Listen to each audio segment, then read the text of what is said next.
Bonjour les amis de Facebook, bonjour pour tous ceux qui me suivent. À tous ceux qui me suivent, je vous salue.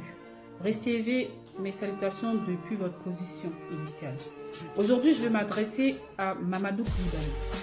Mamadou Coulibaly qui fut le président de l'Assemblée nationale de Côte d'Ivoire à l'époque. Mamadou Coulibaly qui fut à l'époque quelqu'un d'intègre, quelqu'un politiquement assis, quelqu'un politiquement posé.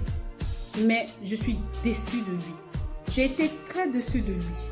Je fais ma vidéo pour donner une réponse à ce qu'il a dit contre le soulèvement populaire. Je suis vraiment déçue que cette personne qui était aux années 2011, qui incarnait une personnalité de l'État de la Côte d'Ivoire, en l'occurrence de M. Laurent Gbagbo, qui parlait pour le compte de M. Laurent Gbagbo. Et moi, en tant que présidente de 2 millions de filles pour Gbagbo, de la cité universitaire de Cocody Campus, il fut un jour où j'ai détourné mon regard vers cette personne pour me dire qu'il parlait politique, il parlait pour le peuple, il parlait pour son peuple. Mais non, j'ai vu à la fin du compte que c'était vraiment du verbiage. C'était n'importe quoi, c'était des conneries, c'était du mativeux. C'est quelqu'un qui voulait se remplir, se renchérir comme tous les autres politiciens les poches. J'en suis découragée. Je le dis, mes amis, parce que nous avons assisté en 2015, 2016, Monsieur Mamadou Coulibaly, président de l'Assemblée nationale. Il fut un temps président de l'Assemblée nationale. Nous avons tous suivi que cette personnalité voulait être président de la République de Côte d'Ivoire. En cela, il lui a été réservé une somme de 100 millions d'euros. 100 millions d'euros, Mamadou Coulibaly, il a pris les 100 millions d'euros, il a battu sa campagne, mais il n'est pas allé aux élections. Il a eu peur. Il a pris les 100 millions et il s'est enrichi les poches. Il a pris les 100 millions parce qu'il devait payer ses soucis familiaux. Il devait régler ses soucis familiaux. Je suis désolée. J'en suis désolée. On ne mobilise pas tout un peuple. On ne mobilise pas la Côte d'Ivoire, les enfants de 18 ans, de 16 ans, pour aller voter.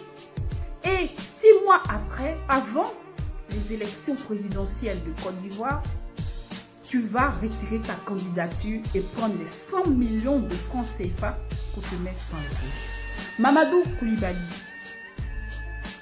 mes amis, famille, vous pouvez observer, ce n'est pas quelqu'un à suivre. Ce n'est pas quelqu'un à suivre. Stop à ce récit. Stop à cette personnalité, cette personne. L'histoire peut s'écrire autrement du peu qu'on le décide. Stop au récit du soulèvement de peuple. Allez le dire à Mamadou Coulibaly. Si le peuple ne l'arrête pas, Mamadou Coulibaly, il ne s'arrêtera pas. Il faut en être conscient. S'il vous plaît, ne nous laissons pas berner. Ne nous laissons pas rattraper par l'histoire.